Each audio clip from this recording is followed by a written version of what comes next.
Voilà, je pense on va vous demander plutôt d'intervenir par question par écrit, pardon, dans le chat.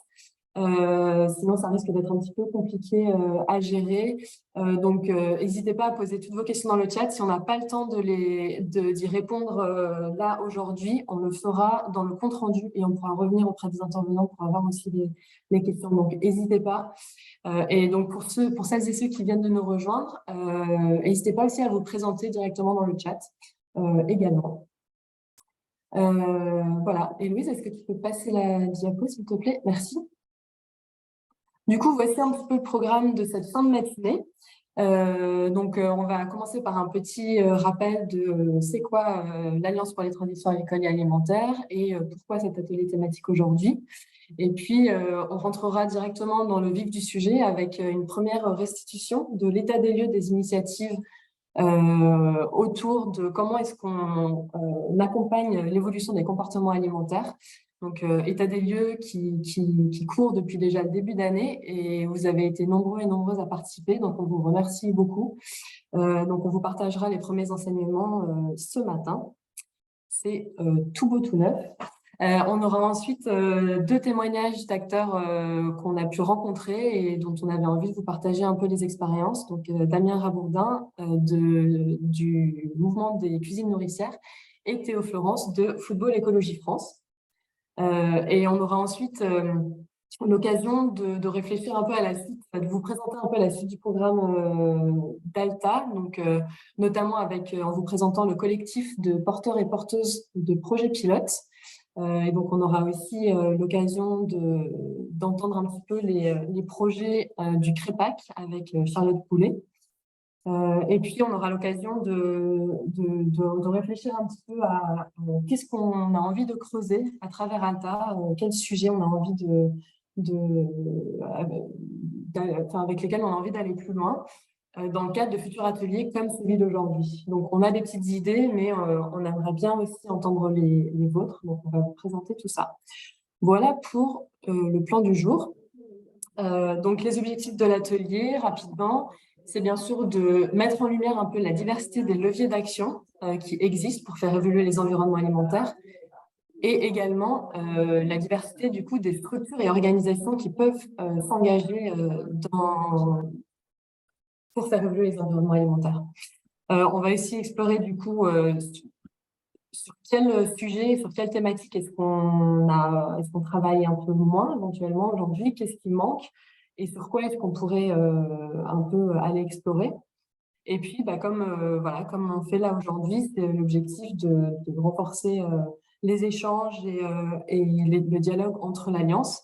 Et donc, surtout, n'hésitez pas à poser vos questions dans le chat et nous dire ce que vous faites, quel projet vous portez. Ça fait écho à ce qu'on va explorer aujourd'hui.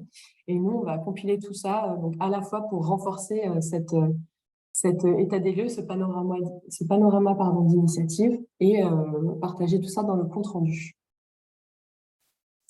Voilà, donc pour celles et ceux peut-être qui découvrent aujourd'hui l'Alliance pour les transitions agricoles et alimentaires, ALTA, on va quand même en dire un mot pour contextualiser un peu tout ça. Donc, c'est une alliance nationale qui s'est lancée, disons, officiellement en septembre dernier, mais qui trouve ses prémices déjà en début 2021, quand il y a un collectif d'une trentaine de structures nationales et territoriales qui se sont rassemblées pour partager leur envie d'accroître leur ambition et d'accroître leur impact. Et donc l'idée, c'était cette volonté de mutualiser davantage, de mettre en commun les ressources, les outils, les expertises sur tous les sujets des transitions agricoles et alimentaires pour travailler vraiment dans cette optique et cette vision systémique des transitions agricoles et alimentaires. Et la volonté également de contribuer davantage et de nourrir les plaidoyers nationaux. Donc, on va y revenir, mais donc là, aujourd'hui, à quoi ressemble cette alliance concrètement? C'est un projet du coup qui est porté sur un premier temps, donc 2023-2024, par Solagro, avec moi-même en appui et la chaire UNESCO Alimentation du Monde. Donc, on a la chance aussi d'avoir en appui Madeleine Charrue, il se présente aujourd'hui, Damien Conaré et Marc Pascal. Et on est appuyé par un comité d'orientation stratégique, dont vous voyez voilà, les organisations ici. Et puis, on a Alta est donc financé par un consortium européen Healthy Food, Healthy Planet, la Fondation Daniel Nakarasso, la Fondation du Crédit Coopératif et l'ADEME. Donc voilà pour un peu le portrait de l'Alliance. Donc voilà, comme je l'évoquais, donc l'objectif d'Alta, c'est vraiment de faciliter les projets des acteurs et des actrices qui sont engagés sur les territoires, mais aussi à l'échelle nationale. Et on a également beaucoup de liens avec des collègues à l'international pour vraiment arriver à nourrir cet espace d'échange et de coopération et de monter en compétences ensemble sur ces sujets-là. Et l'objectif, c'est de pouvoir petit à petit consolider cette force de proposition et faire remonter les revendications des acteurs des territoires pour nourrir les plaidoyers nationaux. Donc ça, c'est vraiment les piliers de l'Alliance Alta. Voilà, et donc on va préciser un petit peu le pourquoi est-ce qu'on a décidé de se focaliser, pourquoi est-ce que l'Alliance se focalise sur les enjeux d'évolution des comportements alimentaires. Et donc je passe la main, je te passe la main, Héloïse, pour la suite. Merci beaucoup, Alizée. Donc effectivement, là, pour se mettre assez vite dans l'action et tester le fonctionnement de l'Alliance, on a choisi un premier sujet qui est d'accompagner la transition de nos assiettes, donc vers des assiettes plus durables et plus végétales, en prenant l'entrée des environnements alimentaires, dont on vous dira un petit mot par la suite. Très rapidement, je pense que vous avez tous les éléments en tête, mais pour se rappeler pourquoi est-ce que c'est un sujet important et pourquoi ça nous a semblé pertinent de nous attaquer à ce gros sujet pour lancer l'Alliance, c'est bien évidemment tous les enjeux de durabilité qui sont liés à notre alimentation. Tout d'abord, quand on parle d'alimentation, on a bien évidemment toutes les questions de santé publique qui nous viennent en tête avec une préoccupation majeure pour l'état de santé de la population, des taux d'obésité ou d'affections longue durée liées à l'alimentation qui augmentent, des recommandations nationales nutrition santé qui ne sont toujours pas respectées. Donc ça, c'est un premier enjeu. Le deuxième enjeu majeur, c'est bien évidemment le climat, parce qu'on sait qu'aujourd'hui, notre alimentation, c'est un quart de notre empreinte carbone. Et dans ce quart, 60% sont liés aux produits d'origine animale. Donc, c'est quand même un vrai sujet si on veut atteindre nos objectifs d'atténuation du changement climatique. Et puis, globalement, on ne peut pas parler transition de nos systèmes agricoles sans parler de transition alimentaire, puisque, bien évidemment, comme le disait Alizée, tout ça, c'est très systémique. Aujourd'hui, on a 10 à 80% des surfaces en France qui sont dédiées à l'élevage. Et aujourd'hui, on sait que c'est un secteur qui connaît de multiples crises, à la fois économiques, climatiques. Et donc, voilà, il y a un enjeu aussi à reconnecter ce qu'on produit et ce qu'on mange pour aller vers du moins et mieux. Et donc, c'est tout ça qu'on souhaite explorer dans le cadre de ce premier programme. Rapidement, l'entrée par les environnements alimentaires. Je ne sais pas si vous êtes tous familiers de cette idée-là, mais c'est l'idée de se dire on ne se concentre pas sur les choix individuels des individus, ce qui n'est pas logique, mais plutôt de regarder l'ensemble des facteurs qui vont influencer ces choix. Donc, c'est-à-dire ne pas seulement se focaliser sur des actions d'éducation, de sensibilisation, où on essaie de convaincre l'individu de changer, mais on essaye aussi de regarder tous les facteurs autour de lui qui pourraient faciliter cette alimentation. C'est un peu l'idée de se dire, les gens peuvent être convaincus de faire du vélo. Si finalement, il n'y a pas de piste cyclable, c'est quand même hyper difficile de passer le cap. Donc là, l'idée, c'est de regarder tous les déterminants extérieurs qui pourraient faciliter ces transitions, aussi bien d'un point de vue géographique physique, donc de regarder tout ce qui va être accessible, l'offre disponible, en grande distribution, etc., dans les lieux de distribution, tout ce qui va être socio-culturel, donc c'est toutes les normes, les représentations sociales qu'on a liées à l'alimentation et qui vont jouer sur la désirabilité, sur le fait qu'on va avoir envie de changer d'alimentation, et bien évidemment tout ce qui est environnement économique, donc tout ce qui va être accessibilité, prix des produits alimentaires et qui est un déterminant majeur des pratiques alimentaires, on le sait. Très rapidement, les temps forts de ce programme d'action, donc 2023-2024, c'est notre deuxième atelier de réflexion collective. On a plusieurs actions qui sont prévues, dont ce panorama des initiatives qu'on vous présentera par la suite. Mais dans ce cadre-là, on est aussi amené à échanger avec des chercheurs, des experts, des porteurs d'actions sur les territoires. L'idée, c'est vraiment de recroiser l'expertise de chacun pour capitaliser sur tout ça et en faire une boîte à outils qu'ensuite on pourra mettre à disposition du plus grand nombre et de tous ceux qui ont envie de s'engager là-dessus. Voilà, je ne vais pas aller bien plus loin. On aura plusieurs temps d'échange qui seront proposés dans les mois à venir. Et puis, vous pouvez déjà noter aussi des rencontres nationales le 11 octobre à Paris pour se rencontrer pour la première fois en vrai. Voilà. Je vais pas m'attarder. Peut-être qu'on peut vous mettre le lien d'Alta dans la conversation si vous souhaitez en savoir plus. Et je vais tout de suite laisser la parole à Dwayne Wen, donc, qui travaille avec nous en ce moment sur ce programme d'action thématique pour nous partager les premiers enseignements du panorama des initiatives. Dwayne Wen, je te laisse la parole. Merci. Alors, du coup, je veux donc que tu mettes la slide sur le début de l'état des lieux. Merci. Alors, donc, on a effectivement commencé à réaliser, vous a d'ailleurs aussi sollicité via un questionnaire pour la réalisation d'un panorama des initiatives existantes, donc de tous ceux et celles qui font sur les territoires bouger les lignes déjà sur l'évolution des environnements alimentaires, et notamment sur le moins et mieux de protéines animales dans l'alimentation, etc. Et donc, on a un premier recensement. Donc, l'état des lieux sera un peu en continu et toujours ouvert pour intégrer de nouvelles initiatives. Mais donc, là où on en est rendu, on en a pour l'instant recensé 99 qu'on a classés par type d'acteurs de projet et champ d'intervention, type de champ d'intervention sur lesquels les initiatives agissent. Donc, on a déjà quelques chiffres qui sont intéressants et qu'on voulait vous partager pour un premier aperçu de ce que ça peut donner actuellement et de ce qui bouge au niveau des transitions agricoles et alimentaires. Donc, un premier chiffre déjà, un premier aperçu qui peut être intéressant, c'est de voir qu'effectivement, on s'en doutait, mais l'associatif est très majoritaire pour l'instant dans les porteurs de projets. Donc, on est sur, pour l'instant, de l'ordre de 60%.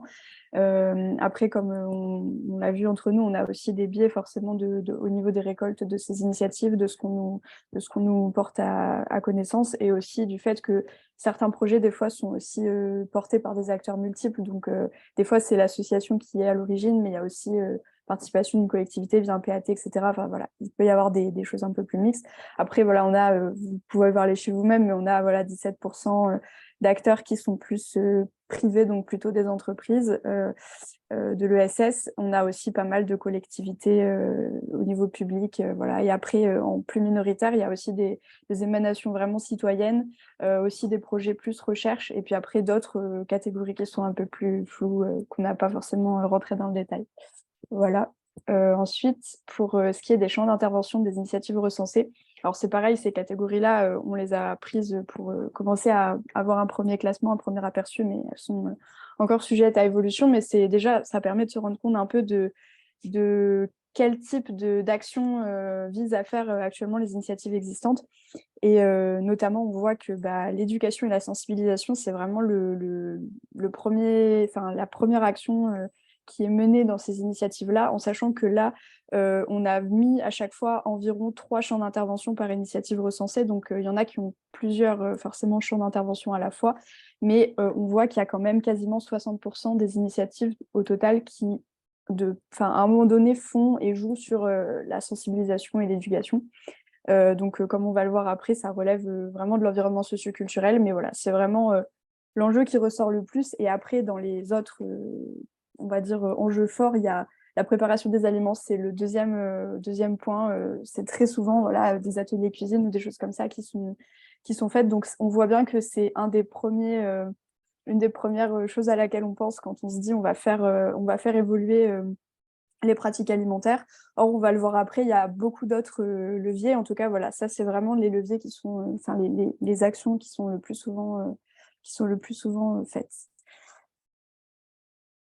Et enfin, donc voilà, c'est la suite un peu de la réflexion, c'est qu'au niveau des environnements alimentaires, qu'est-ce que ça donne? Donc, on voit qu'effectivement, il y a quasiment la moitié des actions qui font bouger l'environnement socio-culturel, donc qui vont vraiment toucher à tout ce qui est désirabilité, normes et représentations sociales, qui vont essayer de faire bouger voilà, les perceptions des individus et leur envie, etc.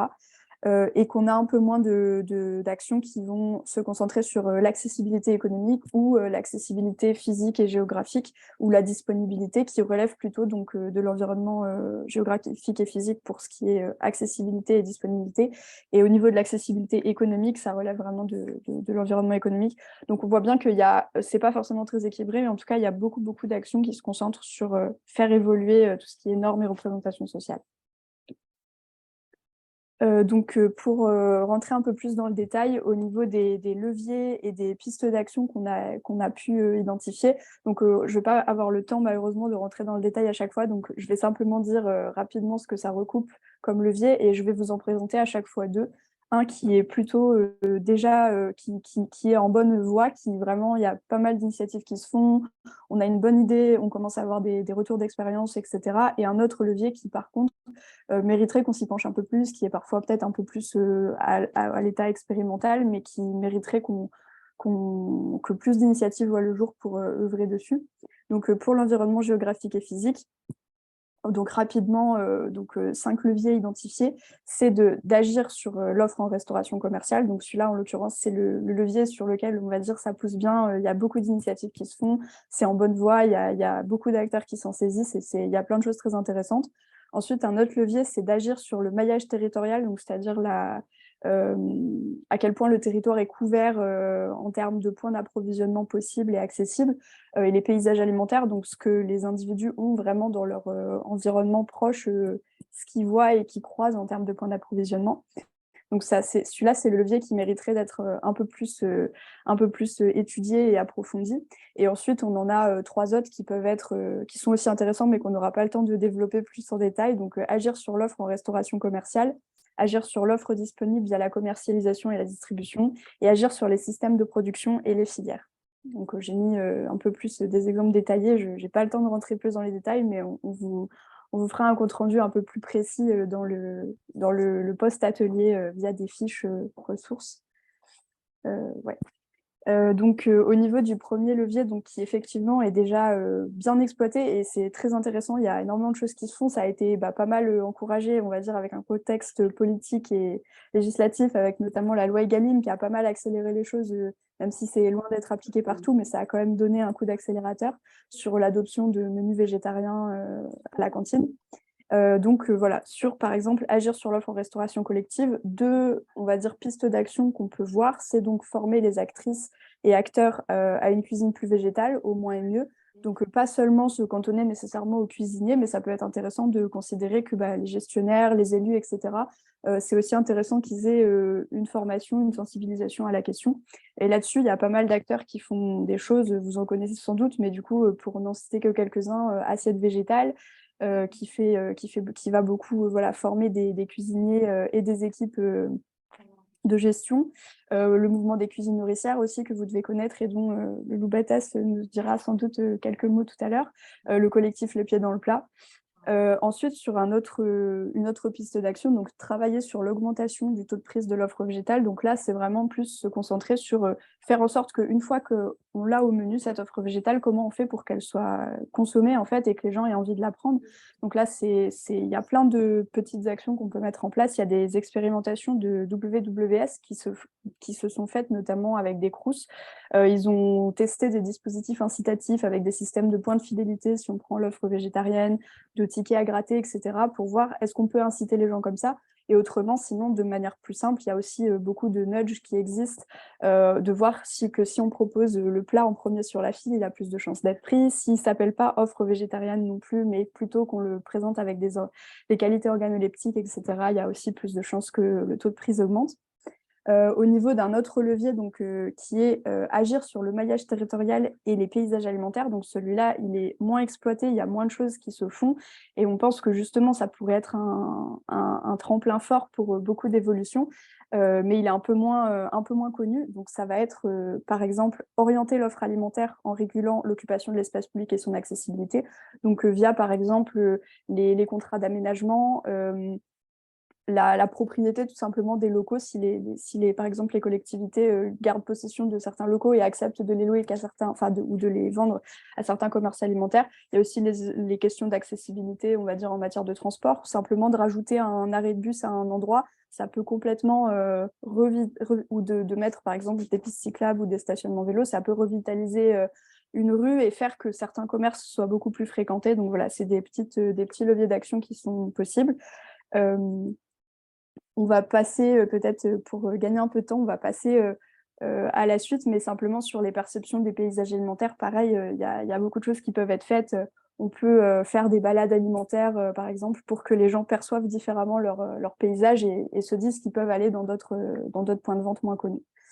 Ensuite, pour passer à l'environnement suivant, donc l'environnement socio-culturel. Alors pareil, il y a plein de... Là, donc, c'est vraiment une dimension où il y a beaucoup de choses qui se font, notamment sur l'information et la sensibilisation. Donc, c'est un levier qui, voilà, on va dire, ça pousse bien. Il y a beaucoup d'initiatives qui s'y penchent. Et là où on pense que ce serait intéressant d'aller plus loin et de concentrer les efforts, c'est notamment sur développer et diffuser des narratifs percutants et novateurs. Donc, comment on parle de transition alimentaire sans crisper, sans exclure, etc. Donc, là-dessus, on pense... Et comment on diffuse ces nouveaux narratifs, là-dessus, on pense qu'il y a beaucoup de choses à faire. Il y en a d'autres, voilà, l'éducation, la montée en compétences avec la préparation des aliments, limiter l'impact du marketing et de la publicité. Mais voilà, on ne rentrera pas dans les détails aujourd'hui, mais ce sont aussi d'autres pistes d'action. Et donc, au niveau de informer et sensibiliser, je vais passer un peu vite parce que c'est vraiment celui que je pense on connaît le plus, on connaît tous et on a le plus d'idées en tête qui nous viennent quand on parle de ça. Mais typiquement, ça va être organiser des ateliers, jeux, formations sur l'alimentation saine et durable. Ça peut être aussi s'appuyer sur des professionnels relais tout au long de la vie des individus pour mieux diffuser cette information et ces apprentissages et ces bonnes pratiques. Donc, ça peut être des médecins. Donc, ça va être, par exemple, former plus les médecins à accompagner les gens dans une démarche d'alimentation végétarienne ou ne serait-ce qu'à en parler de manière positive. Ça peut être aussi, donc ça, par exemple, l'Observatoire national de des alimentations végétales fait des formations auprès de médecins pour justement améliorer cette connaissance. Mais ça peut être d'autres types de professionnels, comme par exemple des travailleurs sociaux, etc. Et enfin, par exemple, s'appuyer sur des dynamiques et liens sociaux pour diffuser les apprentissages. Donc, par exemple, mettre des ambassadeurs dans des quartiers, faire en sorte que les enfants arrivent à la maison, par exemple, les défis famille, alimentation positive ou ce genre de choses, arrivent à la maison en disant à leurs parents, on va cuisiner des recettes, j'ai appris ça à l'école. Donc, de s'appuyer sur les liens sociaux pour vraiment faire remonter l'information et les apprentissages. Et enfin, donc, le levier qu'on pense qu'il faudrait creuser plus, c'est donc développer et diffuser des narratifs percutants et novateurs. On sait qu'il y a certains nouveaux narratifs qui ont des gros potentiels pour agir sur la désirabilité et aussi proposer plus d'inclusivité pour que les gens se sentent moins crispés et moins exclus par certaines un peu injonctions actuelles. Mais donc, par exemple, notamment travailler sur la notion de multifonctionnalité de l'alimentation, de dire que l'alimentation, elle ne sert pas seulement à nourrir, elle a plein d'autres fonctions de lien social, de revitalisation d'un territoire, etc. Ça peut être un narratif à travailler. Mais il y en a plein d'autres, évidemment. Enfin, voilà, on a plein d'exemples intéressants. Et un autre point qui est important, c'est comment on diffuse ces narratifs. Et là, pareil, on a pas mal de retours d'expérience intéressants sur le fait que cibler des tranches de vie clés, c'est très important.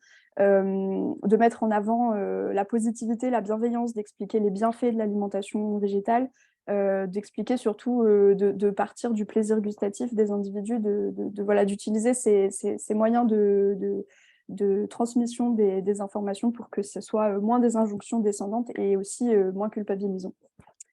Et donc, pour le dernier environnement, l'environnement économique, c'est l'environnement que nous, on a eu un peu enfin, pas le plus de mal, mais qu'on a un peu le moins traité dans notre état des lieux jusqu'à présent. Et c'est aussi parce que c'est celui sur lequel remontent le moins de choses. Et aussi également parce que c'est pas forcément toujours la priorité, en fait, quand on travaille sur l'accessibilité économique. Ça va être vraiment toujours, enfin pas toujours, mais souvent relativement secondaire, les considérations d'alimentation saine et durable. Mais il y a aussi d'autres acteurs qui joignent complètement ces thématiques-là, comme VRAC et avec les programmes Territoires à vivre, etc. Mais donc voilà, souvent, c'est des domaines qui parfois rentrent en contradiction, aussi parce que les visions de l'alimentation ne sont pas toujours les mêmes. Mais il y a quand même des choses très intéressantes qui arrivent à allier les deux. Et donc, je ne vais pas rentrer vraiment dans le détail. Vous avez des exemples assez parlants qui sont listés. Mais cette idée qu'il y a un peu 3 niveaux, il y a un niveau de développer l'autonomie de tout un chacun, et la capacité à être acteur de son alimentation, donc dans une vision un peu universaliste de considérer que tout le monde peut être un peu plus acteur de son alimentation et un peu plus choisir ce qui se consomme.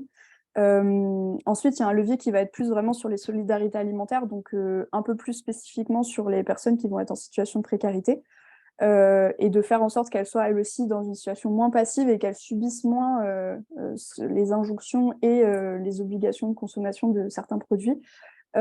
Et enfin, agir sur les prix de l'offre alimentaire, qui est un des leviers sur lesquels, forcément, à échelle territoriale, c'est un peu plus dur d'agir, mais il y a quand même des possibilités, que ce soit en se regroupant, en groupement d'achat, etc., ou même en allant négocier directement avec les distributeurs. C'est possible aussi d'envisager d'un peu faire fluctuer les prix et de rendre l'alimentation saine et durable plus accessible à tous.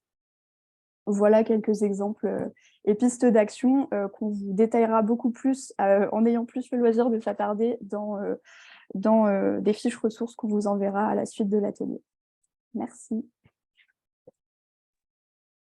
Merci beaucoup, Dwayne, pour cette présentation. Effectivement, là, c'est les premiers enseignements, comme on le disait, hein, mais c'est ce qui va aussi nourrir la boîte à outils qu'on va essayer de construire pendant ces 2 années de travail sur cette thématique-là. Donc, n'hésitez pas à poser vos questions dans le chat. Et puis, nous, on a une question pour vous. Allez-y, je te laisse. Oui, parce qu'effectivement, donc on a pu recenser déjà une centaine d'initiatives, mais ça reste loin d'être exhaustif. Et donc, si cette présentation a suscité un peu des questions, ça vous fait penser à des initiatives, soit que vous portez, soit que vous connaissez, on a créé ce petit Bicast pour cet atelier. Et donc, il va rester ouvert jusqu'à la fin. Donc, n'hésitez pas, si vous voulez aussi juste nous partager des idées d'initiatives. On va mettre le lien dans le chat.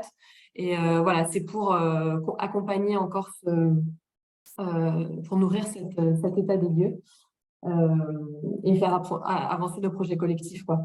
Donc, sans s'attarder là-dessus, je vous partage le lien dans une seconde. Peut-être que tu peux remettre plein écran. Merci, Louise. Je vais tout de suite passer la parole à Damien Rabourdin, qui va du coup nous parler d'un projet qui accompagne les cuisinants de diverses natures vers une transition alimentaire durable, savoureuse et joyeuse. Damien travaille au Loubata et est membre du mouvement des cuisines nourricières. Donc, Damien, je te laisse la parole, si tu es... Oui, merci. Ouais, merci à toi. Et bonjour à toutes et tous. Du coup, j'ai une présentation qui va apparaître. C'est moi qui la projette ou... Non, elle arrive. Très bien. Super. Alors, je m'excuse d'avance, les slides sont bien chargés parce que j'en ai pas fait beaucoup parce qu'on n'avait pas beaucoup de temps. Mais je prendrai le temps de les relire si je ne dis pas tout parce qu'il y a un peu trop de choses. Du coup, donc moi, je suis Damien Rabourdin, le directeur du Loubatas et membre fondateur du mouvement des cuisines nourricières. Je dis les deux parce que le mouvement des cuisines nourricières, comme on va le voir, c'est un mouvement qui vient, c'est une communauté apprenante en fait de formateurs indépendants et de structures dont le Loubatas fait partie. Et du coup, il vit notamment parce que ses membres font des choses sur le terrain. Et donc, on parle souvent de, voilà, c'est les structures qui font les choses et le mouvement qui, on va dire, fédère et met en lumière. Donc là, je vais vous parler de ce qu'on fait en fait au Loubatas pour accompagner les mangeurs. Donc, l'idée, c'est d'un peu de remettre en contexte pourquoi on fait ça. Donc, je pense que vous savez sûrement ces choses-là, en tout cas sur la partie de gauche. Donc, nous, on intervient dans un cadre d'alimentation durable qui est souvent cantonné aux questions seules de durabilité, on va dire au sens de l'écologie. Mais en fait, le durable, pour nous, c'est des questions que ça dure dans le temps, que ce soit acceptable culturellement, que ce soit économiquement aussi accepté, que ça permette de nourrir et de garder en santé, et bien sûr que ça respecte les écosystèmes. Et donc, c'est ce genre d'alimentation-là qu'on défend. Et en fait, au mouvement des cuisines nourricières, donc la partie à droite, en fait, on agit dans une vision systémique qui, en fait, considère que la cuisine est au centre d'un certain nombre de facteurs qui permettent de garantir la qualité alimentaire. Et donc, ces facteurs sont nombreux. Il y a bien sûr la question des approvisionnements, mais il y a aussi les questions de technique alimentaire, les questions de rapport à la table, de projet alimentaire, d'hygiène. Donc, en fait, il y a plein de facteurs qui vont faire en sorte que les repas, à la fin, ils soient durables et donc qu'ils soient mangés. Et donc, en fait, ça, c'est le cadre un peu d'intervention qu'on donne. Je veux bien qu'on passe à la slide d'après. Et donc, en fait, dans ce cadre-là, on s'est rassemblés en fait, dans un mouvement. Donc, on s'est rassemblés entre plusieurs types de personnes, des cuisiniers, des animateurs d'éducation à l'alimentation, des diététiciens et des lieux, donc des tiers-lieux culinaires, des centres d'accueil comme le Loubatas qu'on présentera juste après, des jardins d'insertion. Et du coup, on s'est mis ensemble pour partager en fait la pratique qu'on avait de l'alimentation durable, la pratique qu'on a de formation qu'on peut avoir envers les personnes et donc partager des ressources, des méthodes pour essayer de dire bon, bah, comment on peut emmener le maximum de personnes vers cette alimentation durable. Donc voilà, l'idée du mouvement, c'est de proposer des réponses à ces enjeux, mais pas que sur la question cuisine végétale, c'est en général comment on peut manger mieux. Je me retrouve vraiment dans le manger moins et mieux de viande, dans les questions de plaisir, les questions de convivialité autour du repas.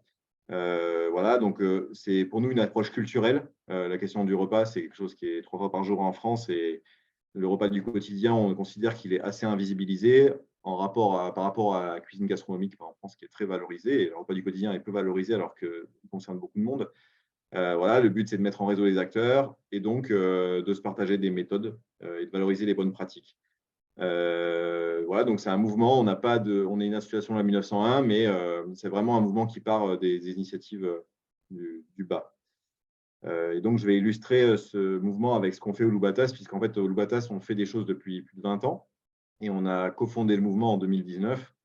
Mais on va dire que le mouvement a plutôt servi à mettre des mots et à enrichir et à améliorer ce qu'on faisait, alors que c'est des choses qu'on pratiquait déjà. Comme c'est souvent le cas, il y a beaucoup de gens qui pratiquent déjà des choses et le but, c'est surtout de les mettre en lumière et de les améliorer. Donc, le Loubatas, c'est un gîte, un éco-gîte qui fonctionne à l'énergie solaire, qui est en photo là en bas de la slide, en pleine forêt provençale, donc qui est autonome, qui en fait a pour but d'accueillir des séjours éducatifs, des animations, des formations en fait autour de thématiques en fait qui concernent au sens large d'autres manières d'habiter la terre. Donc on accueille beaucoup d'enfants chez nous, mais aussi des adultes, mais majoritairement enfants en séjour éducatif, des enfants de la maternelle jusqu'aux étudiants qui viennent en fait ce qu'on appelle nous expérimenter d'autres manières d'habiter la terre.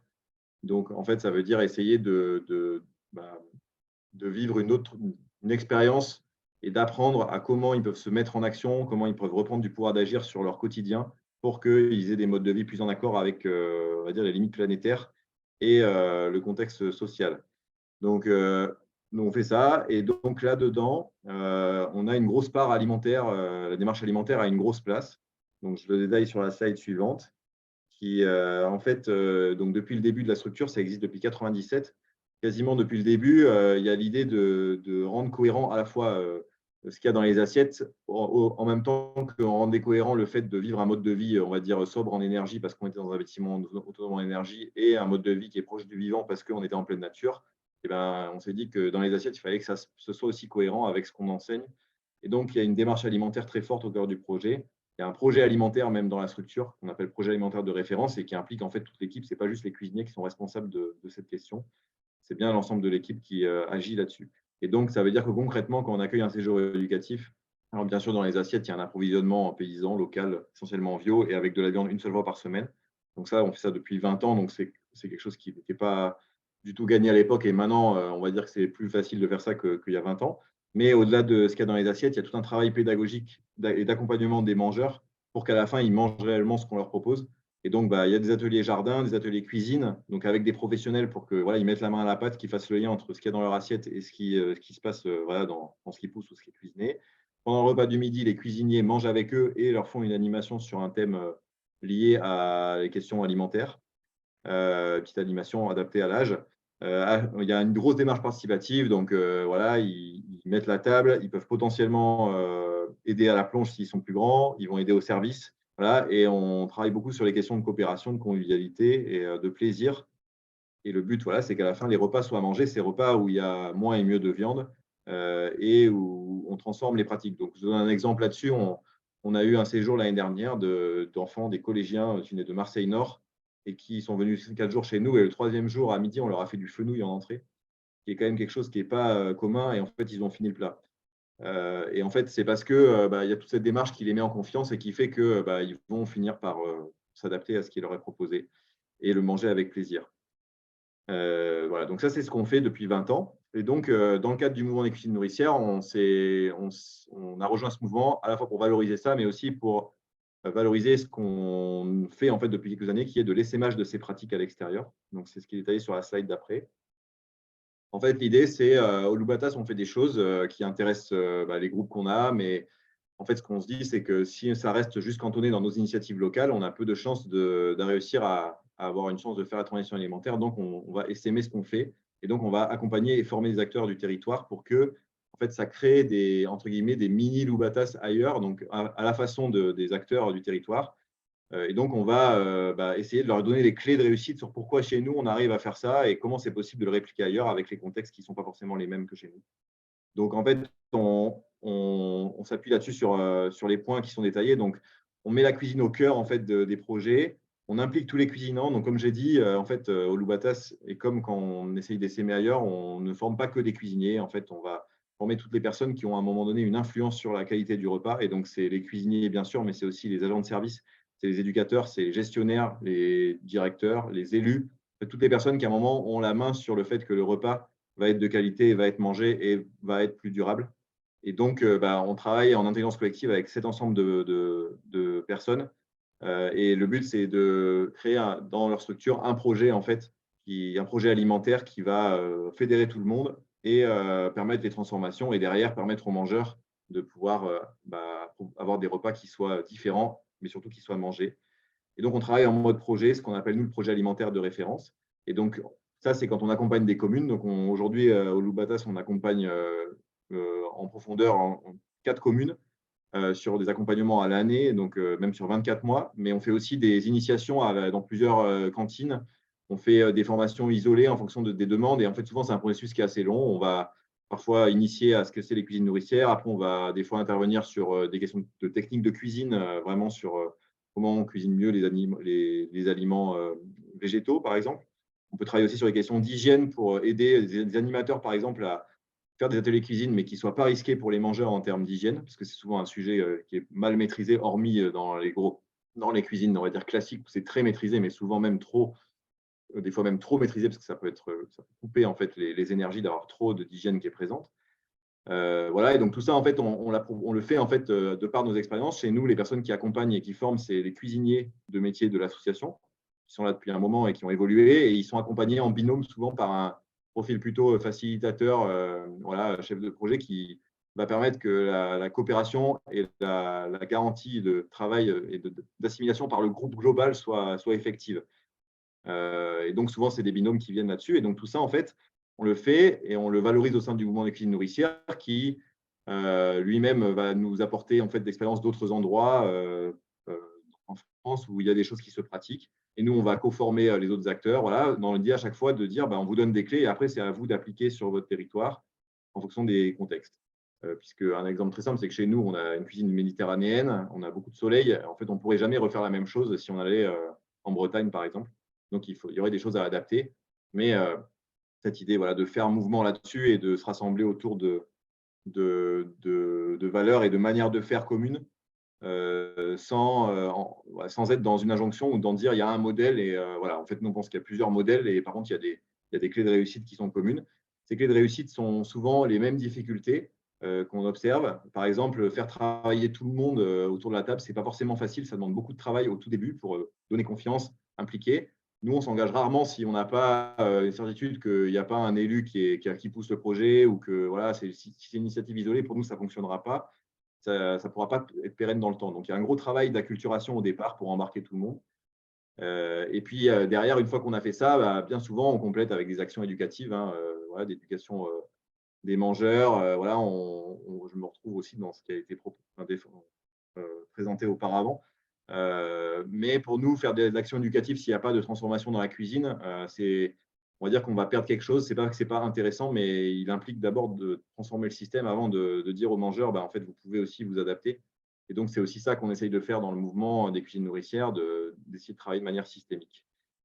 Voilà, je crois que j'ai fini. Derrière, il y a juste une petite photo de ce qui se Voilà. passe au Logotas, un petit atelier cuisine qu'on fait voilà, tous les jours Super. avec les enfants. Merci beaucoup, Damien. Merci beaucoup pour ta présentation. Je ne sais pas s'il y a des questions, je n'ai pas relevé dans le chat. N'hésitez pas à vous manifester si vous avez une question. Alors, Madeleine, Il y a une question. Oui, Ouais. vas-y, Louise. Donc, c'est comment est assuré le fonctionnement économique du centre? En fait, on est un centre d'accueil de classe découverte. On va dire, on se classe là-dedans. Donc, il y en a des centres, il y en existe beaucoup en France, des dizaines. Et donc, on vit beaucoup sur des classes découvertes ou des animations à la journée où donc les structures, les écoles ou les établissements en général viennent payer des prestations. Et en fait, nous, on réalise ces prestations. On essaye d'avoir des coûts les plus bas possibles, qu'on arrive à baisser à la fois par on a un tout petit peu de subvention de fonctionnement. On aide les structures à trouver des fonds pour venir chez nous. Et puis, un petit peu de mécénat aussi. Mais sinon, c'est un modèle qui, à peu près, se tient bien en économie. C'est sûr qu'on n'a pas beaucoup de marge de manœuvre. On a besoin d'avoir un taux de remplissage assez important. On a besoin d'avoir aussi une équipe qui est fidèle. Donc, voilà, ça tient sur ça. Mais c'est un modèle qui est relativement classique dans les centres d'accueil on va dire, de classe découverte. Quoi. Donc, voilà. Mais qui peuvent aussi, aujourd'hui, ces centres-là, le nôtre en tout cas, il fait aussi de la formation. Donc, c'est un centre de formation pour adultes. Le week-end, il sert de lieu d'hébergement pour des familles ou des amis qui veulent faire des rassemblements. Donc, ça nous équilibre le modèle économique. Voilà, en fait, on essaye de tirer sur tout ce qu'on peut pour que ça puisse tenir dans le temps et proposer du coup des prestations qui soient les moins élevées possibles pour des groupes. Pour donner une idée, le coût de jour, ce qu'on facture pour un groupe, c'est entre 50 et 60 euros par élève, pension complète par jour. Donc, ce qui n'est pas excessif. Et du coup, on arrive quand même à le faire. Voilà. Alors, bien sûr, ça demande de l'optimisation, mais quelque chose qui aujourd'hui fonctionne quasiment sans aide extérieure. Une autre question, est-ce que l'éducation au prix des aliments entre un producteur et le supermarché est envisagée? Alors, ça peut arriver dans les ateliers qu'on fait le midi qu'on aborde cette question du prix, mais souvent, on ne l'aborde pas forcément directement. Alors, ça va dépendre de l'âge du public. Si c'est des grands, on peut en parler, mais sur des petits, ils ne vont pas forcément se rendre compte. Mais c'est vrai qu'on leur explique et on fait le lien régulièrement. Les producteurs viennent présenter ce qu'ils font aux mangeurs. Et du coup, on explique qu'en fait, un producteur, il a besoin de vivre et que du coup, il faut le payer décemment. Et à partir de là, c'est sûr que ça coûte plus cher à l'achat que ce qu'on peut trouver dans un supermarché, mais c'est bon pour la santé. C'est chouette à cuisiner, c'est une activité collective qui fait du bien au collectif. Donc, on aborde ces questions de prix, mais on va dire qu'on l'aborde beaucoup plus quand on travaille avec les accompagnements extérieurs qu'on fait. En fait, là, on va parler de la question du prix et en fait, on va montrer qu'en fait, on peut avoir un coût matière qui est assez faible, en tout cas qui est tout à fait acceptable par rapport à des coûts de centrale d'achat, du moment qu'en fait, on arrive à adapter les régimes alimentaires derrière avec le moins et mieux de viande, avec plus de légumineuses.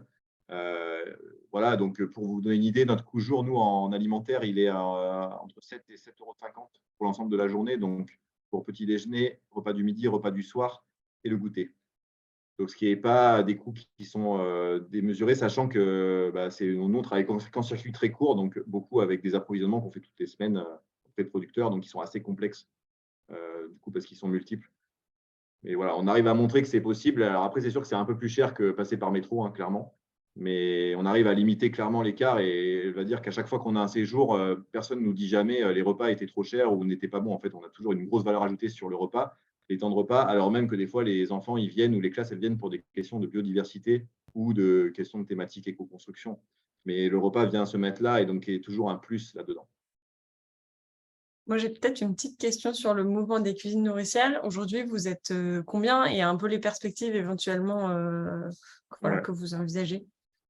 Donc aujourd'hui, on est une cinquantaine. Certains ont peut-être déjà remarqué qu'il n'y a pas encore de site internet. C'est un gros travail interne de réussir à écrire sur un site juste ce qu'on est. Et voilà, donc, parce que c'est une communauté ascendante, donc ce n'est pas simple. On n'a pas de salariés pour l'instant. Donc c'est un mouvement qui est né juste avant le Covid. Donc on a aussi subi ça de plein fouet. Le site devrait sortir d'ici la fin de l'année. Il est prêt, hein, c'est juste qu'on a des ajustements à faire et on sait que si on le publie, on va avoir beaucoup de demandes. Il faut qu'on soit prêt aussi à assumer la demande qu'il y aura. Donc voilà, on a ça comme perspective. On fait aussi des rencontres régulièrement, au moins une fois par an, une ou deux fois par an, pour des acteurs, quels qu'ils soient, pour rejoindre la communauté. Et dans ces rencontres, il y a forcément de la cuisine. On cuisine ensemble et on apprend du coup à s'acculturer à ça par la cuisine, puisque pour nous, c'est le cœur de cette chose-là. Et puis après, il y a un travail en cours là, de structurer le mouvement autour des lieux qui sont là-dedans. Ces lieux sont un peu des lieux ressources sur des territoires et qui ce soit ces endroits-là qu'on accueille les formations, qu'on accueille voilà, les temps où on se rencontre. Et donc, parce qu'il faut une cuisine. Et donc, voilà, il y a ce travail-là. Je dirais que c'est ça les perspectives. Après, on ne cherche pas à grossir trop vite parce qu'on voit bien le travers que ça peut nous poser, vu que c'est que des structures aujourd'hui qui portent ça. Mais aujourd'hui, si vous voulez nous rejoindre, c'est tout à fait possible. Au Loubatas, par exemple, on est la structure en PACA qui porte le mouvement localement. On essaye là, on envisage de lancer une dynamique régionale sur ces questions, donc voilà, pour fédérer des acteurs, mais ce n'est pas encore le cas parce qu'on n'a pas encore de temps pour ça. Il y a des choses qui vont se passer en Bretagne où il y a aussi pas mal de dynamisme. Il va y avoir 2 rencontres là, normalement à l'automne. Il y aura aussi en janvier une visite apprenante en Ardèche, normalement d'un centre d'accueil qui s'appelle le Vielle-Odon, qui est aussi un centre qui a une démarche alimentaire très poussée. Voilà, donc visite apprenante, l'idée d'apprendre d'un endroit, de ses pratiques et de se dire à partir de là comment je peux faire moi d'autres choses différemment, déclencher un accompagnement peut-être personnalisé. Voilà, ou même rien en fait, juste venir s'acculturer en fait. Voilà, on est dans ces idées-là. Merci beaucoup, Damien, pour cette précision. Je propose qu'on arrête là sur les questions. Si vous en avez d'autres, n'hésitez pas quand même à les poser et on les prendra, on y répondra dans le compte-rendu. On va complètement changer d'environnement maintenant. On va aller faire une petite immersion dans les clubs de foot avec Théo Florence. Qui va nous expliquer un petit peu comment est-ce que l'alimentation petit à petit arrive dans les clubs de foot. Théo, je te laisse la parole. Merci beaucoup, Alizé. Bonjour à toutes et tous et merci encore pour l'invitation aujourd'hui. Donc oui, effectivement, nous, on est une association, donc Football Écologie France, qui a été créée en 2019. Donc je peux peut-être, Héloïse, te demander de passer à la slide suivante, ce sera peut-être plus simple. Voilà. Donc c'est un mouvement de citoyens, de citoyennes à la base qui ont voulu se réunir pour en fait rendre le milieu du foot plus durable, plus responsable. Donc, juste celle d'avant, voilà. Nickel. Désolée, oui, pardon. Tout va bien. Donc, non, l'objectif, voilà, sur la base de plusieurs constats, déjà, c'est qu'on est dans un contexte de réchauffement climatique qui nous impacte tous et toutes dans n'importe quelle activité. Le foot n'en fait pas exception, d'autant plus qu'il est joué en extérieur.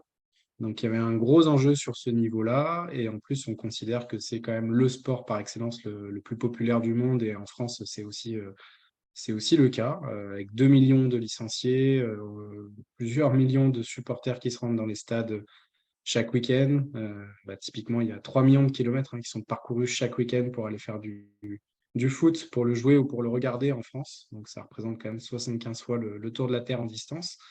Donc voilà, l'impact du foot et sa popularité n'est plus à prouver. Et en même temps, c'était un sport qui ne faisait pas grand-chose à travers la fédération, mais pas que, dans tout son environnement, dans tout son écosystème, sur la question de la transition écologique. Donc du coup, voilà un petit peu pourquoi on a décidé de créer cette association, ce mouvement, donc, il y a bientôt 4 ans. On va fêter les 4 ans là d'ici un mois. Aujourd'hui, on a eu un développement qui a été assez impressionnant, enfin assez rapide, en tout cas, on ne s'attendait pas forcément à ça. On est présent sur 30 antennes un petit peu partout en France. On a environ 150 clubs et collectivités qui sont adhérents du mouvement. Un réseau de 400 bénévoles qui nous aident à accompagner tous ces acteurs sur le terrain et on est 8 salariés aujourd'hui.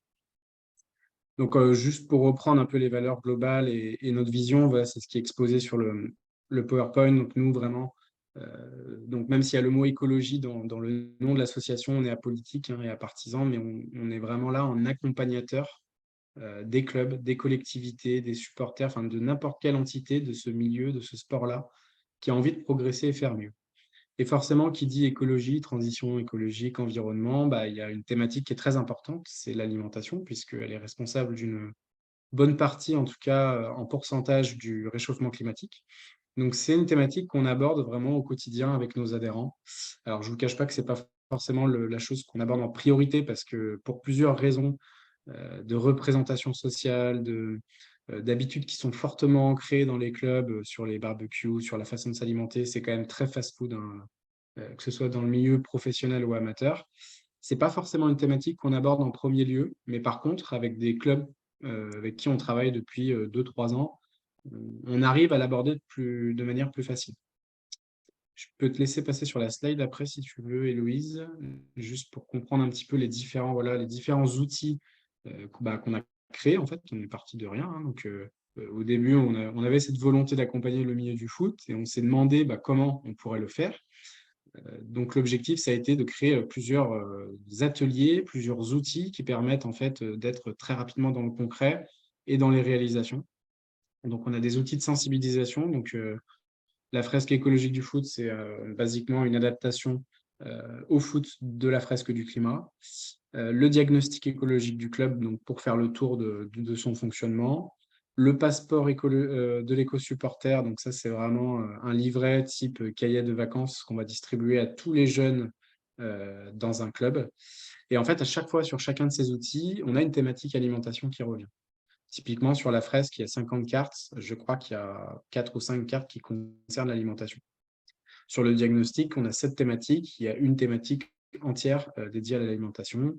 Idem sur le passeport, on a 6 thématiques qui sont traitées, dont une entière dédiée à l'alimentation. Après, on a d'autres types d'interventions. Donc, on essaye d'aller le plus facilement, le plus rapidement possible sur des transformations écologiques concrètes. Et aussi, on a des petits jeux, des petites interventions qu'on essaye de faire sur les tournois de foot. Mais là, c'était juste pour vous montrer qu'on a toute une panoplie d'outils qu'on a su créer là en 4 ans et qu'on arrive à expérimenter aujourd'hui. Et donc, la grosse actu de l'association de ce mois de juin 2023, je peux te laisser aller sur la slide suivante, Héloïse, c'est qu'on a sorti cette fois-ci un outil vraiment gratuit, disponible à toutes et tous sur notre site internet, qui est un outil de e-learning. Donc, c'est un cours qui est composé de 16 modules, parmi lesquels il y a plusieurs modules qui parlent d'alimentation, qu'on a souhaité rendre ouvert et disponible à tous et toutes. Donc, il est en open source sur notre site.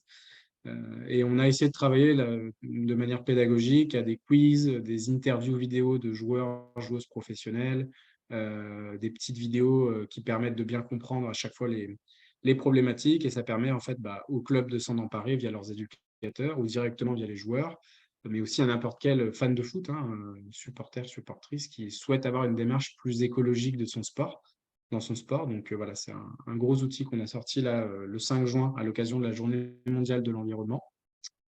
Et voilà, parrainé par des joueurs et des joueuses professionnelles. Et du coup, c'est assez intéressant puisque on développe une démarche un peu plus distancielle, mais qui permet en fait à n'importe qui de se former.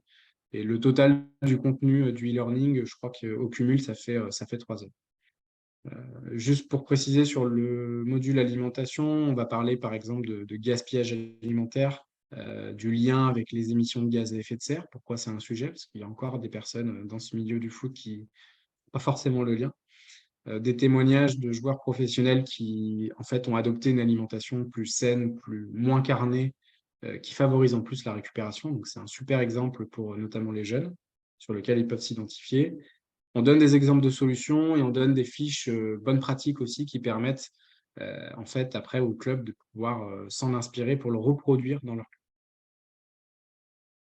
Tu peux passer à la slide suivante, Héloïse, merci. Je vais vous donner maintenant 2 exemples très concrets d'actions qu'on a pu organiser récemment sur la thématique de l'alimentation. Donc le premier, ça a été à l'occasion du mois de la transition alimentaire organisé par Grenoble-Alpes Métropole, donc la métropole de Grenoble. Donc, c'était en octobre dernier. Donc là, sur la zone de Grenoble, on a une antenne qui fonctionne vraiment à plein temps avec un responsable d'antenne, des bénévoles. On accompagne beaucoup le Grenoble Foot 38, qui est le club professionnel de Grenoble.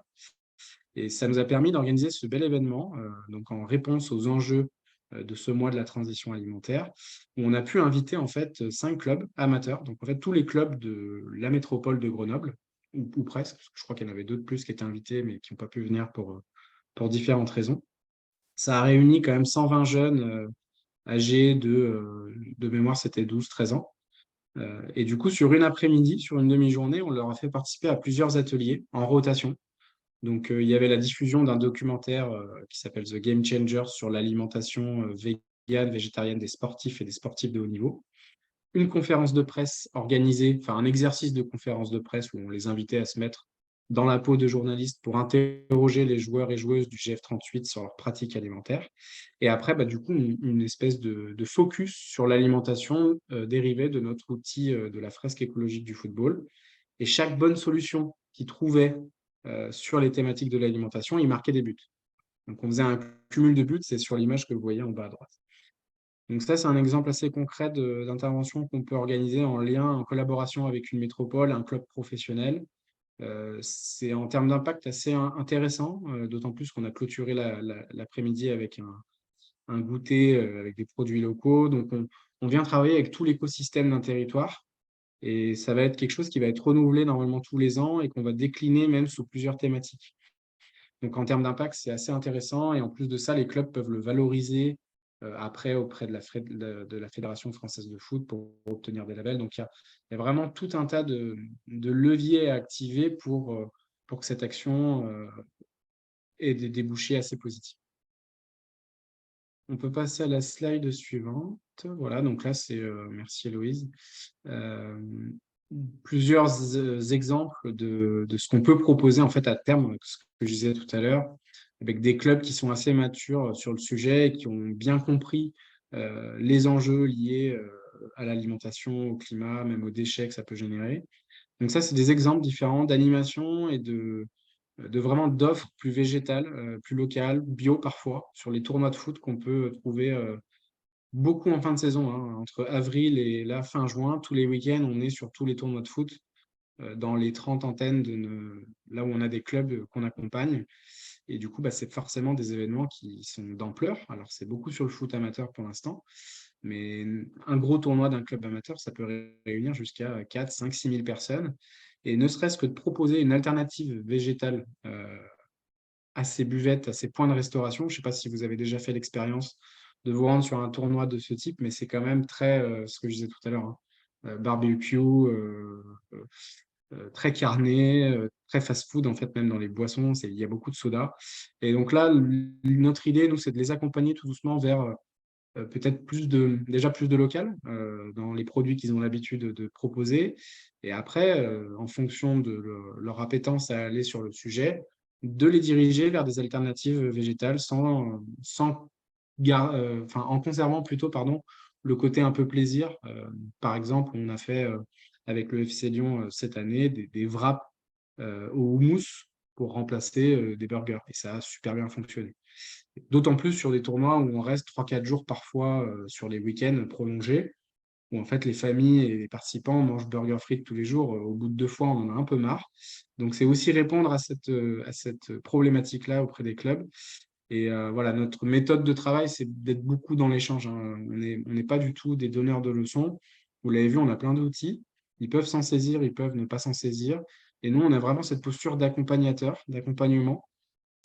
Et il faut vraiment que ça émerge du club, la volonté de progresser sur ces différents sujets-là. Et après, une fois qu'on a validé ensemble la volonté d'y aller, on va les accompagner avec nos outils, avec nos référentiels de bonnes pratiques, etc. Donc voilà, là, vraiment focus sur 2 actions. On en a plein d'autres, mais on a préféré vous montrer vraiment des réalisations très, très concrètes. Voilà, donc je ne vais pas faire plus long. Je vous laisse la balle et je serai ravi de répondre à vos questions. Merci beaucoup Théo. 10 Merci, minutes Théo. montre en main. Le Il sens y a du plein timing. de... Ouais. Droit au but alors. Droit Droit au au but. but. Il y a tellement de jeux de mots à faire avec le foot, c'est génial. Alors, est-ce qu'il y a eu des questions dans le chat? Il y a Je crois qu'il y a ouais. Ouais, Il y a une une question sur la question. sélection. Ouais. Ouais, c'est ce que laisse prendre Héloïse. Comment sélectionnez-vous les clubs pour les accompagner? On ne les sélectionne pas, c'est eux qui décident d'adhérer à notre association. À partir du moment où ils adhèrent, on ne ferme aucune. C'est ouvert à n'importe quel club. À partir du moment où ils adhèrent, on les accompagne. Alors, il y a des zones où parfois on a dû un petit peu démarcher au début pour lancer l'activité. Ça a été mon cas sur Lyon au tout début. Mais une fois qu'on a une dizaine de clubs, après, le message va très, très vite. Moi, j'ai coutume de dire que le foot, à niveau local, c'est comme un village. Tout se sait très vite. Et quand ils voient les bénéfices des actions qu'on peut leur apporter, j'en ai parlé rapidement, mais que ce soit en termes tout simplement d'une pratique plus durable, mais aussi de labellisation, d'attirer des nouveaux partenaires, d'attirer des nouveaux bénévoles. En fait, il y a un nombre innombrable de ficelles à tirer pour que ça puisse aussi bénéficier au projet global du club. Et une fois qu'on a commencé à travailler avec quelques clubs en local, ça va assez vite et on arrive à attirer des clubs assez facilement. Et Ok, une autre merci. question. Vous avez plusieurs fois évoqué votre accompagnement tout doucement. Pouvez-vous mieux expliquer cette prudence? Pourquoi? Comment? Ouais, le foot de manière générale, mais c'est pas, enfin, bien sûr, il y a beaucoup d'exceptions. Ça dépend des territoires, si on est en zone urbaine, en zone rurale, de comment ça se passe, quelles sont les mentalités locales. Mais de manière générale, quand même, c'est un milieu qui est assez conservateur. Jusqu'à encore il y a 5-10 ans, dans un club de foot, alors que c'est un lieu d'éducation qui est pour moi aussi important quasiment que la famille ou l'école, en tout cas qui joue le rôle d'éducation pour beaucoup de jeunes, et ben, il n'y avait pas encore cette prise en compte de ces enjeux-là par les éducateurs, par les clubs. En fait, un club de foot, il y a 5-10 ans, on faisait que du foot. Et depuis, il y a des démarches qui se structurent à travers les actions de la fédération, qui a mis en place un programme éducatif fédéral, plein d'initiatives comme la nôtre qui visent à apporter des choses supplémentaires pour les clubs qui n'ont pas forcément les moyens humains aussi de porter ces sujets. C'est beaucoup de bénévoles, notamment dans le monde amateur. Et du coup, il y a la nécessité, pour ne pas leur faire trop peur, de ne pas tout révolutionner. C'est de la psychologie, en fait. Sur l'écologie, ça peut être très clivant. Et nous, l'idée, c'est justement, c'est pas de les culpabiliser ou quoi que ce soit. C'est plutôt d'accompagner positivement ce qu'ils ont envie de faire. Et après, bien sûr, on va les challenger, c'est-à-dire on fait des plans d'action de saison en saison. On se réunit là sur l'intersaison en juin, juillet, août. On formalise un plan d'action et en fin de saison, on viendra l'interroger pour voir ce qui a fonctionné, ce qui a moins fonctionné. Donc là, il y a la partie challenge, mais on est très vigilant sur, si on veut arriver à réussir notre mission, hein, donc d'arriver à engager le monde du foot sur le terrain de l'écologie, il faut qu'on puisse pas forcément y aller prudemment, mais en tout cas au rythme qu'ils ont envie d'aller. Et en fait, après, les initiatives, vous avez vu le développement de l'association sur 4 ans, ça va assez vite. Et je pense qu'il y a une connexion qui se fait bien entre le milieu du foot et les valeurs dont on a besoin pour la transition écologique au global. On parle de solidarité, de dépassement de soi. Ça, c'est des valeurs qu'on retrouve et dont on a besoin pour la transition écologique. Et je pense que c'est pour ça qu'on arrive peut-être plus facilement que dans d'autres secteurs à le faire dans le cadre d'un club. Et bien sûr, il y a le côté ludique, ils s'amusent à travers le foot, hein, mais ça, c'est complètement logique.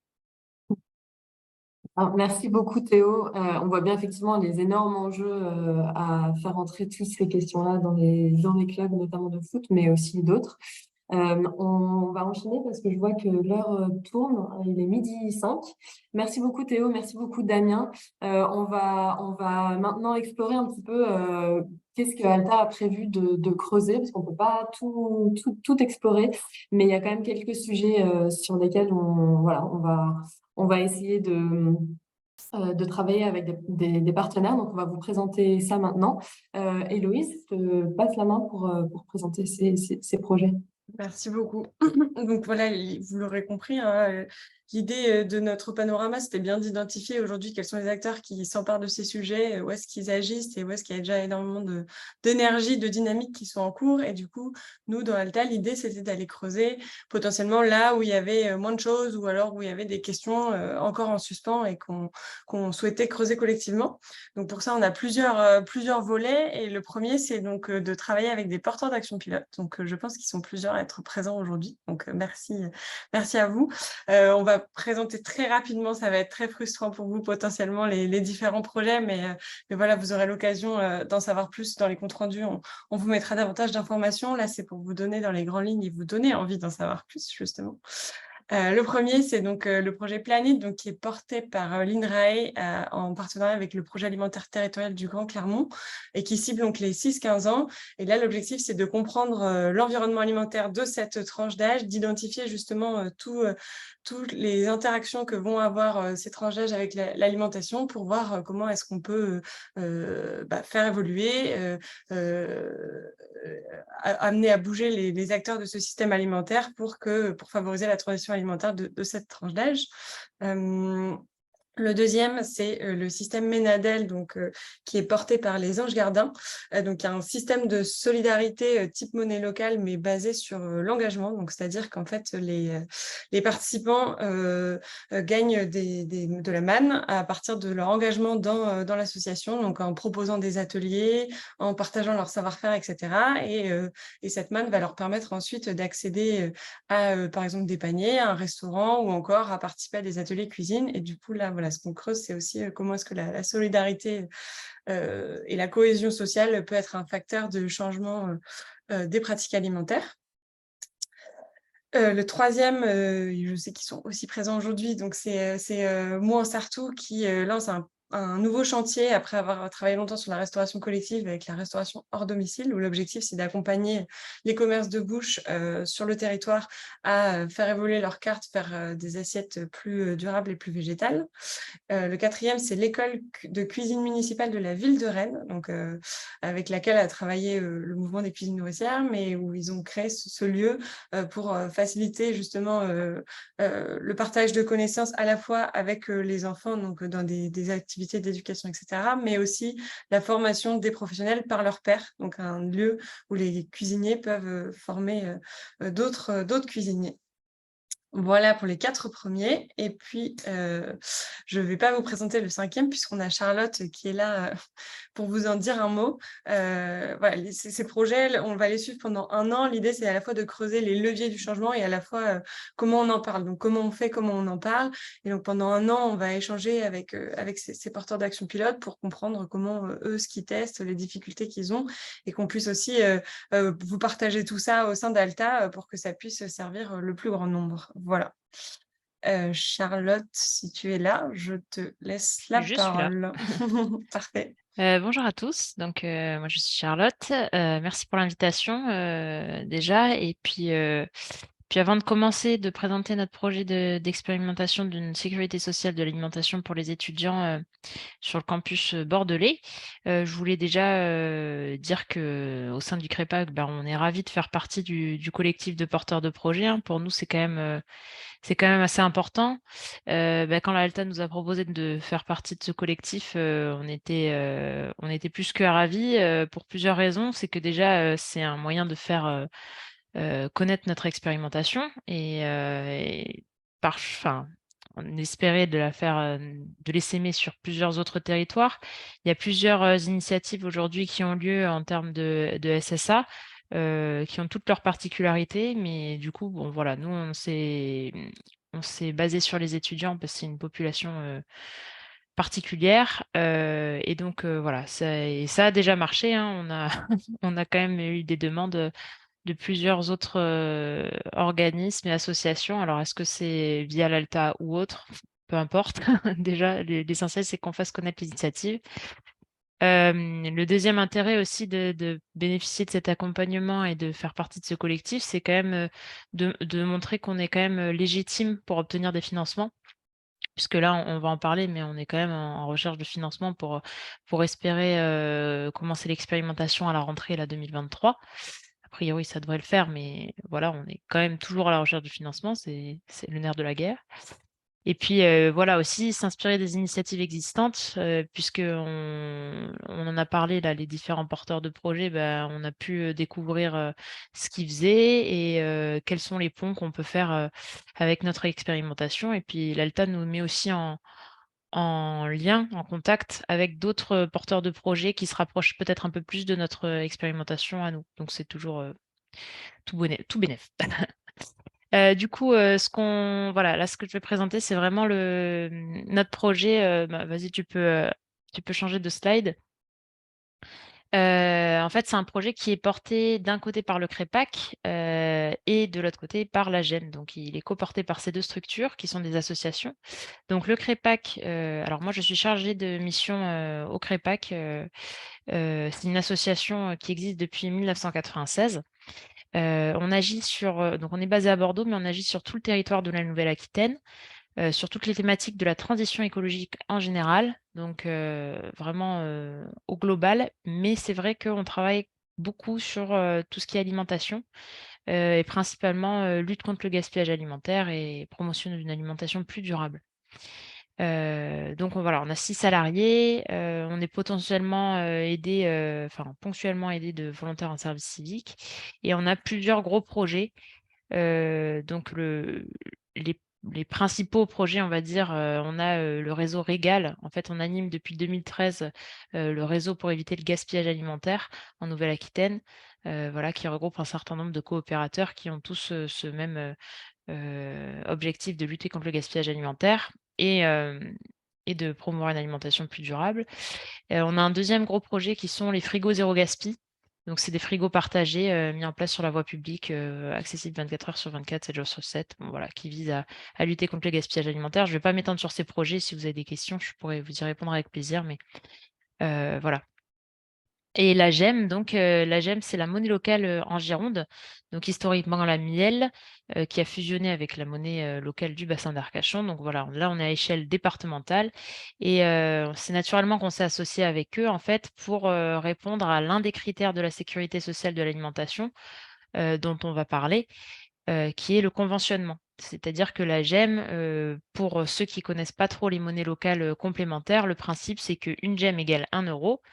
Et avec ces GEM, on peut faire ses achats dans des magasins qui sont conventionnés par l'association. Et ces magasins-là, ce sont des magasins qui respectent la charte, donc une charte éthique, environnementale, rémunératrice pour les producteurs, voilà, qui a tout un tas de critères comme cela. Donc aujourd'hui, la GEM, c'est un réseau qui compte 250 prestataires. Donc, on n'est pas au même niveau que certains, ils ne sont pas au même niveau que certaines monnaies locales qui circulent beaucoup, comme par exemple au Pays Basque avec l'Oshko. Il y en a d'autres, hein, il y a la Doum vers Clermont-Ferrand. Voilà, elle circule, mais je pense qu'elle a aussi moyen de grandir avec ce projet. Voilà, donc il y a des partenariats avec des collectivités locales aussi à côté de Bordeaux et en Gironde qui deviennent adhérents de la GEM et qui permettent aussi au dispositif de grandir. Donc le projet en tant que tel, ce qu'on propose, donc c'est une sécurité sociale de l'alimentation pour les étudiants. Alors pour reprendre le principe de la sécurité sociale de l'alimentation, vous n'êtes peut-être pas tous familiers avec ça, c'est un principe qui a émané d'un collectif national porté par Ingénieurs sans frontières et la chaire UNESCO Alimentation durable, si je ne me trompe pas, et le réseau Salariat. Et en fait, ça vise en fait à proposer une autre vision de l'aide alimentaire. Aujourd'hui, l'aide alimentaire, elle est née de manière urgente pour répondre à un moment urgent et elle est restée comme ça. Donc, ce n'est pas vraiment une aide qui est pérenne. Et donc, le principe de sécurité sociale de l'alimentation, ce serait de se rapprocher du dispositif de sécurité sociale de la santé tel qu'il a été conçu dans les années 40, pas tel qu'il est aujourd'hui avec les mutuelles, etc. Et en fait, donc, de manière claire, en fait, ce serait de donner une carte comme une carte vitale ou des tickets restaurants à des personnes qui cotiseraient toutes à hauteur de leurs moyens. Elles auraient toutes le même montant pour faire leurs courses justement dans les magasins conventionnés. Ce qui est recommandé par le collectif national, c'est un montant de 150 € par mois. Voilà. Mais ça, on parle d'une loi, d'un projet de loi, quoi. Ça se fera à échelle nationale. Aujourd'hui, on en est loin, on est très loin. Le choix du gouvernement, c'est plutôt de distribuer des chèques alimentaires. Voilà. Et donc, il y a cette sécurité sociale de l'alimentation. Elle a plusieurs petites expérimentations qui ont lieu sur le territoire français à plus ou moins grande échelle. Et nous, on a décidé de mener une expérimentation sur le public étudiant, parce que c'est un public qui est particulièrement touché par la précarité, notamment depuis la crise sanitaire. Donc, on a formé en fin 2022 un collectif pour co-construire avec nous le projet. Donc, c'est ce qu'on appelle la caisse locale alimentaire. Et cette caisse locale est composée principalement d'étudiants, puisque c'est quand même pour eux le projet. De commerçants, des associations, des collectivités. Voilà, le but, c'est vraiment d'avoir un groupe multidisciplinaire qui nous aide à co-construire le projet et qui se l'empare, en fait. Parce que c'est un peu, le but, c'est que c'est le CREPAC et la GEM qui portent le projet, qui font les demandes de financement, et cetera, mais le projet, il est porté par, tout un collectif. Et donc ce qui a été décidé, lors de ces différentes assemblées de la caisse locale, puisqu'on se réunit à peu près tous les mois et demi, tous les 2 mois, c'est que donc on va établir un panel de 150 étudiants et étudiantes. Et ces étudiants, en fait, ils devront répondre. J'ai oublié de préciser les 3 principes de la sécurité sociale de l'alimentation. C'est les 3 grands piliers. Le premier, c'est l'universalité. C'est-à-dire que le dispositif de SSA ne doit pas concerner uniquement les personnes en précarité. C'est tout le monde, pour éviter justement cette partie stigmatisation qu'il y a aujourd'hui. C'est que tout le monde cotise à hauteur de ses moyens et tout le monde a le même montant. Voilà. Donc nous, on a fait le choix de faire un panel de 150 étudiants. Alors bien sûr, le nombre d'étudiants dans le panel pourra être revu à la baisse en fonction des financements qu'on a, mais notre objectif, c'est vraiment d'avoir un panel de 150 étudiants. Et sur toute l'année universitaire, donc de septembre à juin, ils bénéficieraient d'un montant de 100 gemmes, donc équivalent à 100 €, qu'ils pourraient utiliser dans les magasins conventionnés par la GEM, à condition d'avoir cotisé. Donc, ils cotisent tous, pareil, à hauteur de leurs moyens, mais avec un minimum de 10 € par mois. En fait, on a fixé un minimum pour augmenter notre part d'autofinancement aussi. Donc, minimum 10 € par mois et ensuite, en fonction, enfin, plus s'ils le souhaitent et s'ils ont les moyens. Et donc, voilà, ils bénéficieraient tous du même montant qui est de 100 gemmes. 2 minutes. Pardon. Et donc, ces gemmes seront dépensées dans les magasins conventionnés sur le territoire de principalement Bordeaux Métropole, hein. Et en plus de ça, donc, ces étudiants, ils bénéficieront d'un accompagnement. Il ne s'agit pas juste de leur donner les sous et de leur dire allez faire vos courses là où vous pouvez. L'accompagnement, ce sera fait donc, par notre association et d'autres associations avec des ateliers cuisine, des réunions tous ensemble, des réunions conviviales, une newsletter, voilà, pour leur donner aussi des idées recettes, vraiment aussi pour leur montrer ce que c'est que le droit à l'alimentation et l'alimentation durable. On passe à la slide suivante. Donc voilà, ça c'est un gros schéma. C'est juste pour vous montrer un peu les 3 grandes phases du projet. La première phase, c'est le recrutement.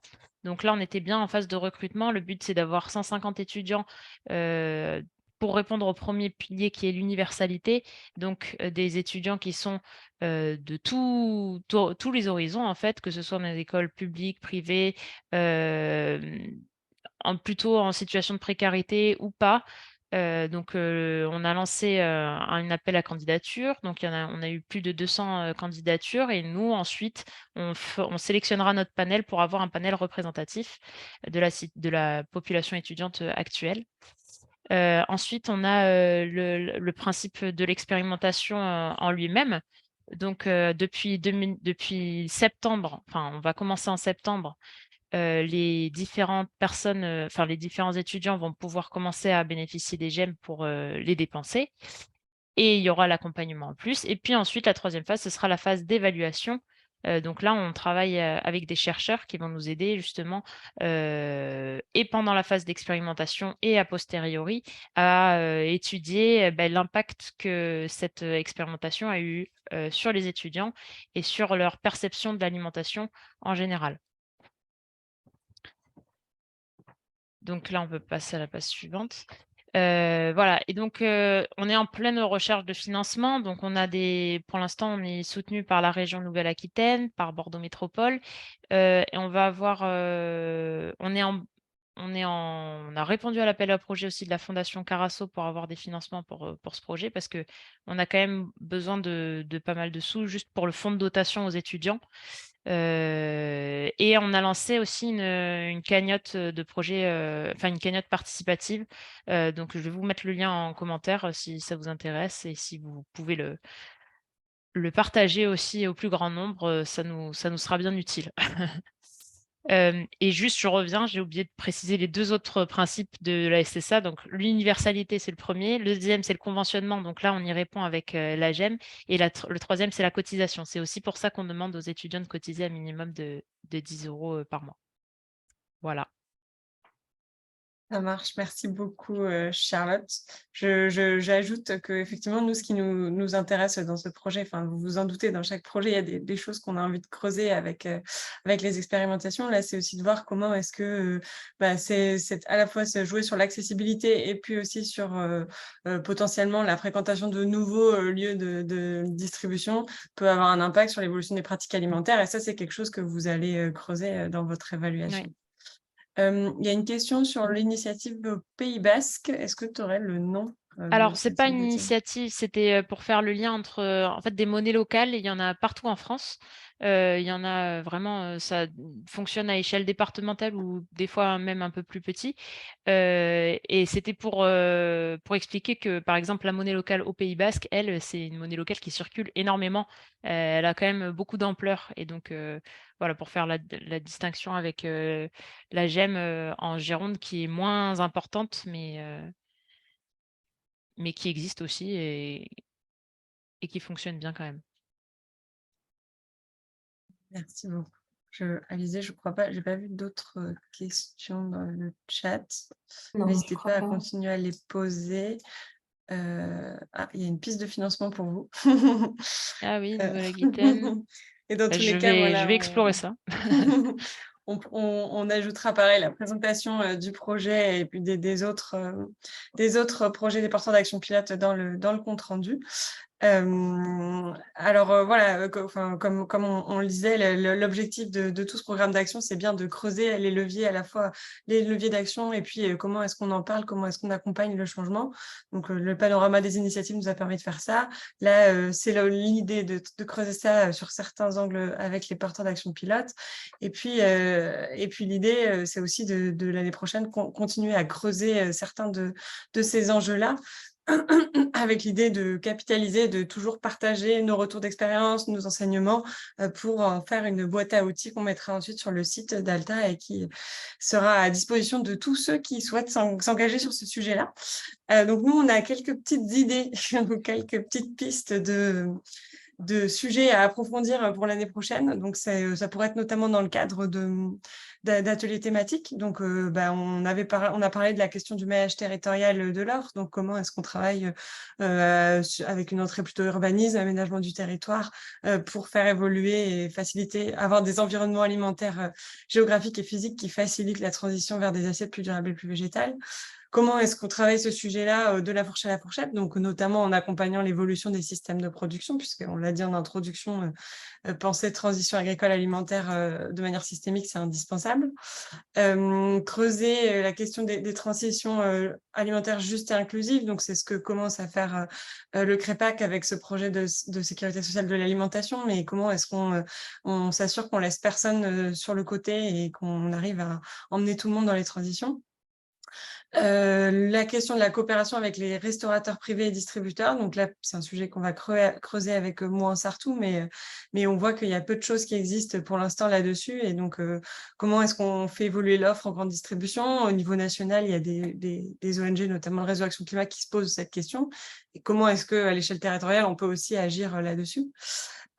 Travailler sur les narratifs, la mise en récit, ça, voilà, c'est ce qu'on vous a présenté en introduction, et je pense que les différents témoignages viennent alimenter ces réflexions-là avec différents angles d'attaque sur comment est-ce qu'on s'adresse à différents publics pour sensibiliser et inciter les gens à faire évoluer leur représentation de l'alimentation. Et puis, travailler avec les acteurs de la santé, parce qu'on sait que, voilà, alimentation santé, il y a quand même de gros enjeux et des synergies, en tout cas, à trouver. Et aujourd'hui, en tout cas, au niveau territorial, on a l'impression pour l'instant, on a peu de retours d'expérimentation qui seraient menées à l'échelle des territoires. Donc ça, c'est nos idées, mais on est très preneurs de vos retours. Pareil, on va vous mettre un lien Bicast dans le chat. L'idée, c'est si dans ces thèmes-là, il y en a certains qui vous parlent, voilà, qui vous intéressent plus particulièrement, n'hésitez pas à les partager. Si vous en avez d'autres envies, de choses que vous aimeriez creuser, voilà, c'est l'idée aussi de nous faire remonter tout ça. Donc, hop, je change la slide du Bicast.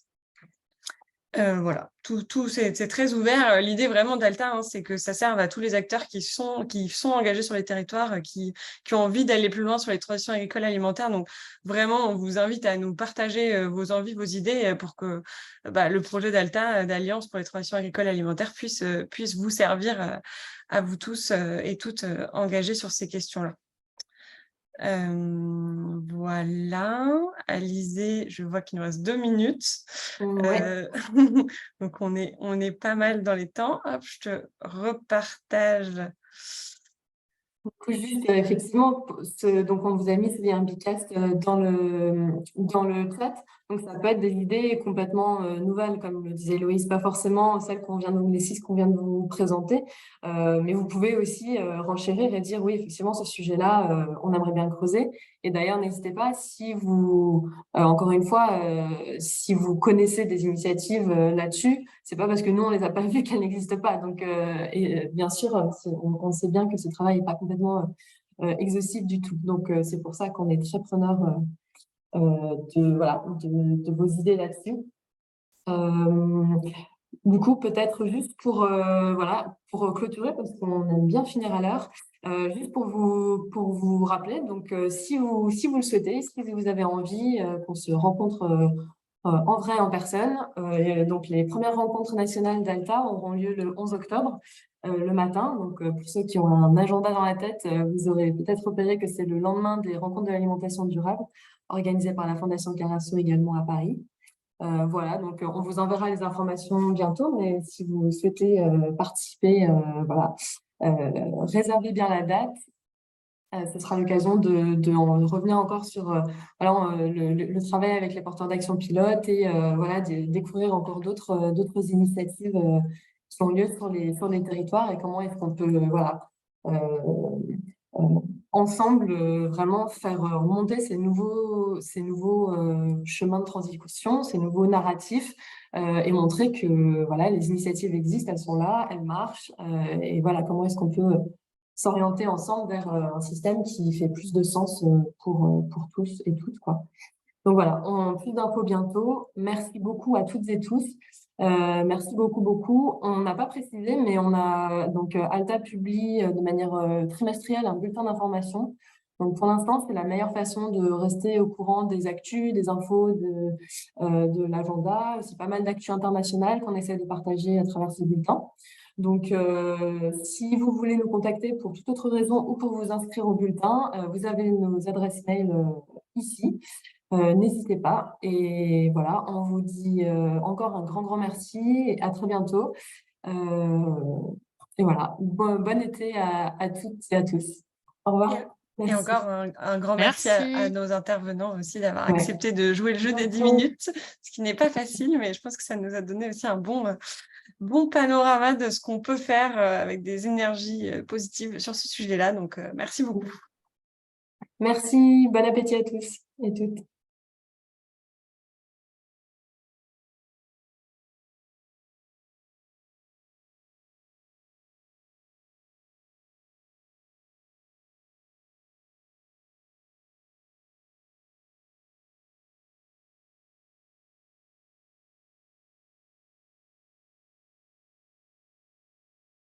Arrêter le partage d'écran. Ah, je vais peut-être arrêter l'enregistrement déjà. Oui, effectivement, ouais, je n'y avais pas pensé. Tac. Comment on fait ?